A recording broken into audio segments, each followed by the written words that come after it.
I could play with this thing all day.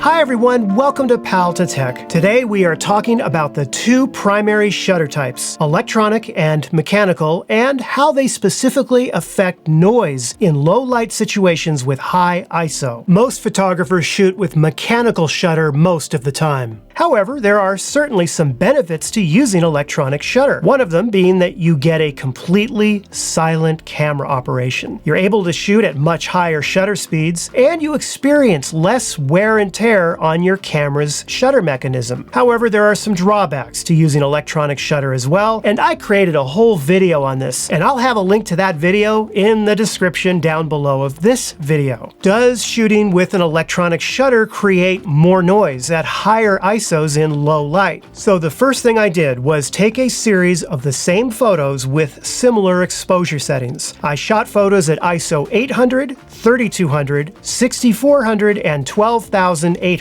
Then I opened the RAW files in both Lightroom and Capture One. Absolutely no processing, presets, or any other kind of manipulation was done to the program. I made sure to also disable the Include Additional Adjustments in Capture One, and I generated one-to-one previews in Lightroom to be sure that I had the highest quality image from which to look at. And finally, I turned down all default sharpening in Lightroom. Okay, the first set of photos we'll be taking a look at were shot in ISO 800. And for each photo, the only adjustment I made was I moved the shadows slider all the way over to 100, and I did that for each photo. Let's have a look at these photos side by side, and these look pretty much identical. If I go one-to-one, it is impossible to see the difference between the two of them. Now, let's take a look at ISO 3200. And at one-to-one, I don't really see much difference. If I zoom in at 2-to-1, I can definitely start to see a little bit. It's very subtle, but a little bit more noise over on the electronic shutter side. But it is so minor. Let's go to the important one. That's ISO 6400. That is about the limit of how much I would shoot with high ISO anytime. This gets very interesting. Look at the photo shot mechanically. Look at how even the colors are different. You see that? There's no question about it. The photo on the right, the one that was shot with the electronic shutter, is noisier. Look at the black here on the color checker plastic on the electronic versus the mechanical. Okay, now let's go to ISO 12800. Ugh, they both look terrible. But what's interesting is the electronic shutter in Lightroom doesn't even show the truer blacks in the photo. Again, the only difference between these two photos is one was shot with electronic shutter, the other with mechanical shutter. But look at how different the RAW files look from one to the other at this high ISO. What about Capture One? Let's have a look at that now. Just like Lightroom, I'm gonna move the shadow slider all the way up as far as it can go. Okay, looking at ISO 3200, just like Lightroom, pretty similar with electronic versus mechanical shutter. Now let's look at ISO 6400. In Capture One, photo on the left is mechanical shutter, photo on the right is electronic shutter. Have a look at the difference between Lightroom and Capture One with shots taken at ISO 6400 with both the mechanical and electronic shutter. Mechanical shutters on the left, electronic shutter on the right. Now let's have a look at the straight out of camera JPEGs.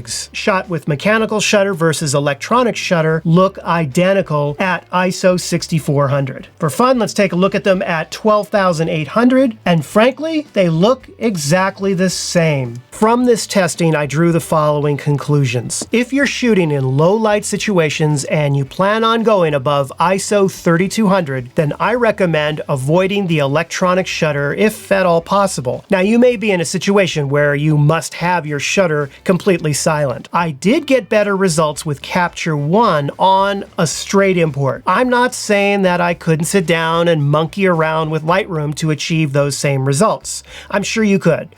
I'm simply saying that initially bringing these photos shot with an electronic shutter directly into both programs at 6400 ISO, it seemed to me that the images looked worse in Lightroom at that ISO range with the electronic shutter. Was this a thoroughly researched, multi-billion-dollar, highly technical, exacting laboratory test of electronic shutter, ISO signal amplification, and image demosaicing with the debugging of 6 million lines of computer software program editing code?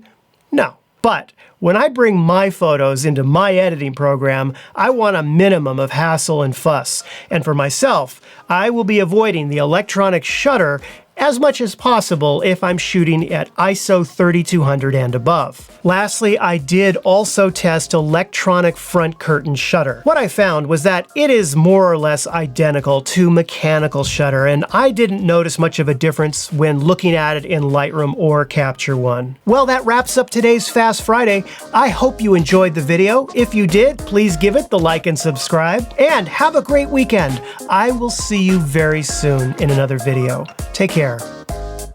Okay, so one more thing I wanted to show you. This Velcro tape, I am loving this stuff. I use it all the time. I'm trying to reorganize the studio. Check it out. If I take this camera here, I'm constantly using it to attach things like, oops, there's a piece of Velcro attached to the top. You see that? Then I taped a piece to right there. Instead of having to like try and clip this wireless lav mic transmitter receiver thing on here, all I have to do is go dink. You see that? How cool is that? Think. So it just saves me time. I'm using it to organize my electrical cords. This is where I keep all my electrical cords and chargers and stuff like that. But like, for example, when I go to plug this Sony battery in, this thing just slides all over the place. So perfect spot right here. I can grab some of this Velcro tape and I can stick it to the back of this, and then I can have it stuck right onto there, and then no more slide. I did that for this one in the back. That's solid on there. I just got to do it for these, and then I'll be all set. Check it out. I also use it here, see, to attach this right here, which turns on and off my main camera. Anyhow, I love these kind of hacks because they save me time. They save me time. Time is money. Have an awesome weekend. I'm gonna play with this.